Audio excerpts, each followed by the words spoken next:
नमस्कार दोस्तों, CDRK Saini BEd classes YouTube channel पर आप सभी का हार्दिक स्वागत है, अभिनंदन है। हमारे यूट्यूब चैनल के माध्यम से आप सबको पाठ योजना बनाना सिखा रहे हैं।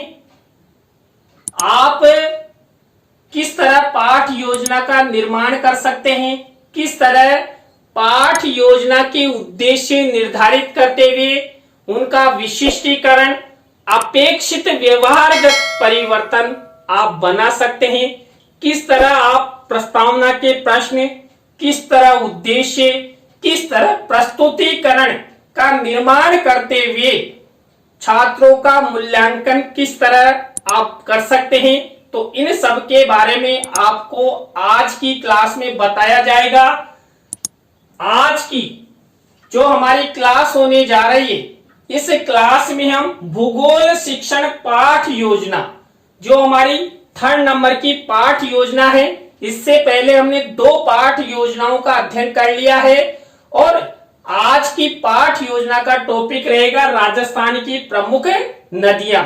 राजस्थान की जो प्रमुख नदियां हैं उनके बारे में हम इस पाठ योजना में विस्तार पूर्वक अध्ययन करेंगे कि किस तरह आप राजस्थान की नदियां पर आधारित पाठ योजना का निर्माण कर सकते हैं। तो आप सब बने रहे हमारे साथ हमारे YouTube चैनल पर। यदि आप हमारे YouTube चैनल पर पहली बार आए हैं तो हमारे YouTube चैनल को सब्सक्राइब करें और पास ही बने बेल आइकन के बटन को दबा देवे, जिससे हमारे द्वारा जब भी न्यू पाठ योजना अपलोड की जाए तो उनके नोटिफिकेशन आपको मिल सके और आपको पाठ योजना बनाना आ सके। देखिए, हम सबसे पहले जब पाठ योजना बनाते हैं तो शामपट पूर्ति करते हैं।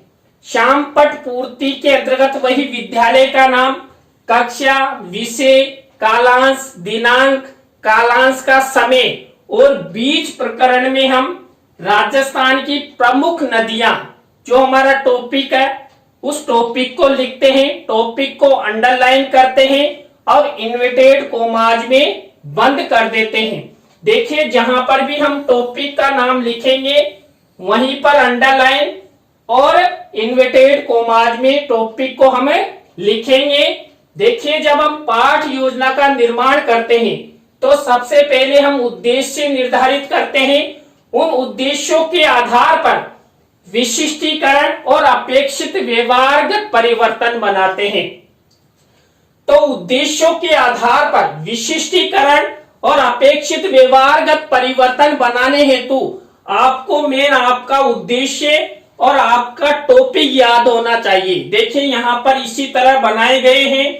तो हमारा जो पहला उद्देश्य है ज्ञान, ज्ञान से संबंधित ये विशिष्टीकरण बनाया गया है और ये अपेक्षित व्यवहारगत परिवर्तन बनाया गया है। देखिए, हम जब उद्देश्य निर्धारित करते हैं और उद्देश्यों के बाद विशिष्टीकरण का निर्माण करते हैं तो 1 या 2 बिंदु हम विशिष्टीकरण के बनाते हैं और अपेक्षित व्यवहारगत परिवर्तन में 2 से 3 बिंदु बनाते हैं। तो इसी तरह हमारा दूसरा उद्देश्य है अवबोध। यहाँ पर देखिए, अवबोध से संबंधित विशिष्टीकरण ये अपेक्षित व्यवहारगत परिवर्तन है। इसी तरह हमारा 3rd नंबर का उद्देश्य है ज्ञानोपयोगी और ज्ञानोपयोगी उद्देश्य से संबंधित ये विशिष्टीकरण और ये अपेक्षित व्यवहारगत परिवर्तन है। आपको भी इसी तरह इसी फॉर्मेट में ये बनाना है। इसी तरह हमारा चौथा उद्देश्य है कौशल। कौशल से संबंधित ये विशिष्टीकरण और कौशल से संबंधित ये अपेक्षित व्यवहारगत परिवर्तन, ये प्रत्येक पाठ योजना में बनता है। आपको विशेष ध्यान रखना है। इसके बाद हमारा 5वां उद्देश्य आता है अभिरुचि। अभिरुचि उद्देश्य से संबंधित विशिष्टीकरण, ये अपेक्षित व्यवहारगत परिवर्तन। इसी तरह देखिए, अभिवृत्ति से संबंधित ये विशिष्टीकरण और ये अपेक्षित व्यवहारगत परिवर्तन। इस तरह हम 6 उद्देश्य बनाते हैं उद्देश्यों के बाद हम कक्षा शिक्षण सहायक सामग्री का कॉलम बनाते हैं। देखिए, कक्षा शिक्षण सहायक सामग्री दो प्रकार की होती है, सामान्य और विशिष्ट। तो यहाँ पर सामान्य शिक्षण सहायक सामग्री ये है और विशिष्ट सहायक सामग्री में हम चार्ट और चित्र का निर्माण करेंगे और ये पूर्व ज्ञान का कॉलम है। छात्र राजस्थान की प्रमुख नदियों जैसे चंबल, बनास, माई आदि के बारे में सामान्य जानकारी रखते हैं। यहां तक हमने पाठ योजना के उद्देश्य, उनका विशिष्टीकरण, अपेक्षित गत व्यवहार परिवर्तन, पूर्व ज्ञान आदि का अध्ययन कर लिया है। अब हमारी मुख्य पाठ योजना प्रारंभ होती है। हमारी मुख्य पाठ योजना प्रारंभ होती है प्रस्तावना के प्रश्नों से। देखिए, प्रत्येक पाठ योजना में 3 से 5 प्रस्तावना के प्रश्न बनते हैं। प्रस्तावना के प्रश्नों में तारतम्यता होती है, उत्तरों से ही प्रश्न होते हैं।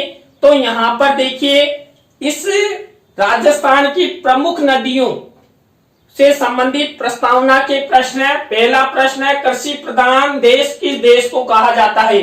भारत को, क्योंकि यहाँ पर 75% आबादी कृषि पर निर्भर है। भारत के 75% लोगों का प्रमुख व्यवसाय क्या है? कृषि। अब कृषि से अगला प्रश्न है, कृषि फसलों को किन किन की आवश्यकता होती है? देखिए, हम कोई भी फसल उगाते हैं तो उन्हें किन किन सामग्री की आवश्यकता होती है? जैसे जल की आवश्यकता होती है, खाद की आवश्यकता होती है, बीज की आवश्यकता होती है। अब इन्हीं से अगला प्रश्न है, जल हमें कहां से प्राप्त होता है? देखिए, जल हमें नदियों से, तालाबों से, बावड़ियों से, सागरों से, महासागरों से प्राप्त होता है। अब इसी उत्तर से हमारा अगला प्रश्न बनेगा, राजस्थान की प्रमुख नदियों के बारे में आप क्या जानते हैं? तो ये हमारा समस्यात्मक प्रश्न हो गया। समस्यात्मक प्रश्न के जस्ट बाद हम उद्देश्य कथन करते हैं। देखें, यहाँ पर राजस्थान की प्रमुख नदियों से संबंधित उद्देश्य कथन किया गया है। बच्चों, आज हम सब राजस्थान की प्रमुख नदियों चंबल, बनास, माई आदि के बारे में विस्तार पूर्वक अध्ययन करेंगे। यहाँ पर 3 नदियों का अध्ययन किया जाएगा। तो यहाँ पर उद्देश्य कथन में बता दिया गया कि हम राजस्थान की जो चंबल, बनास, माई आदि नदियां हैं उनके बारे में अध्ययन करेंगे। और देखिए, उद्देश्य कथन में शिक्षण सहायक सामग्री के कॉलम में मैंने यहाँ पर जो तीनों नदियां हैं चंबल, बनास और माही, उनको यहाँ पर राजस्थान में ये कहां कहां किस तरह बहती है उसका एक चार्ट यानी नक्शा चित्र के रूप में लगाया है। आपको भी इसी तरह शिक्षण सहायक सामग्री वाले कॉलम में ये चित्र पेस्ट करना है, मिनिएचर पेस्ट करना है। इसके बाद देखिए, हमारा ये 3rd शिक्षण बिंदु प्रस्तुतिकरण होता है और प्रस्तुतिकरण के तहत हम 3 शिक्षण बिंदु लेते हैं। तीनों शिक्षण बिंदुओं में जो पहला शिक्षण बिंदु है, यहाँ पर चंबल नदी के बारे में लिया गया है। तो ये चंबल नदी से संबंधित विकासात्मक प्रश्न है और ये विकासात्मक उत्तर है।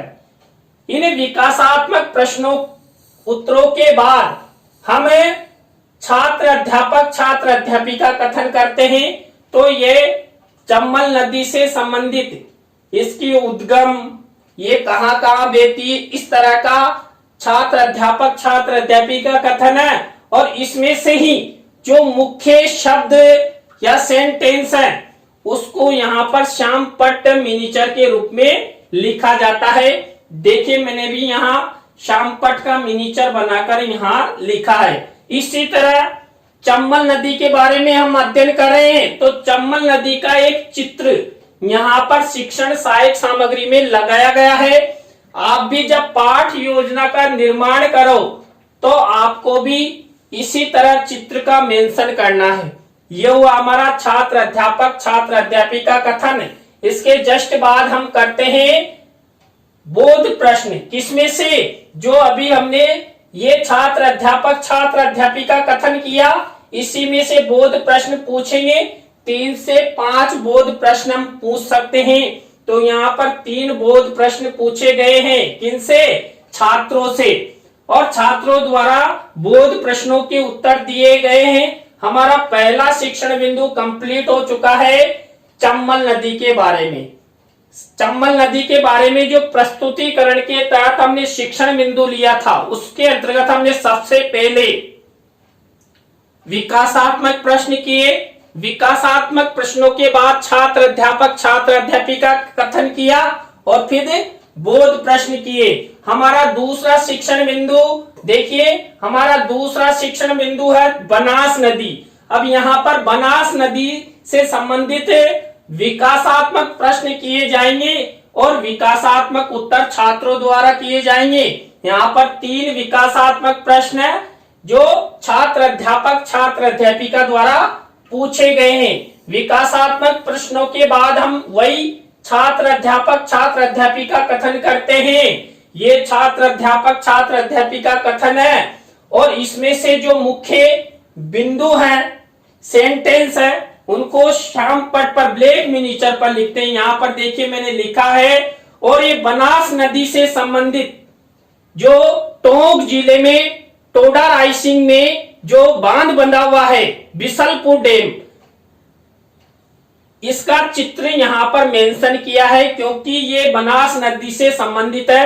तो आपको भी इसी तरह बनास नदी से संबंधित चित्र शिक्षण सहायक सामग्री वाले कॉलम में मेंशन करना है। फॉर्मेट ये रहेगा, आपको विशेष ध्यान देना है। अब इसी में से जो हमने छात्र अध्यापिका कथन किया, इसमें से हम बोध प्रश्न पूछेंगे। वही 3 से 5 बोध प्रश्न हम पूछते हैं। यहाँ पर मैंने 4 बोध प्रश्न पूछे। किससे संबंधित है? जो हमारा सेकंड शिक्षण बिंदु है बनास नदी से संबंधित।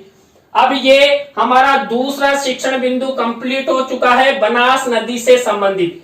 पहला हमने यहाँ लिया था चंबल नदी, दूसरा बनास नदी। वही इनमें हमने सबसे पहले क्या किया था, विकासात्मक प्रश्न पूछे थे।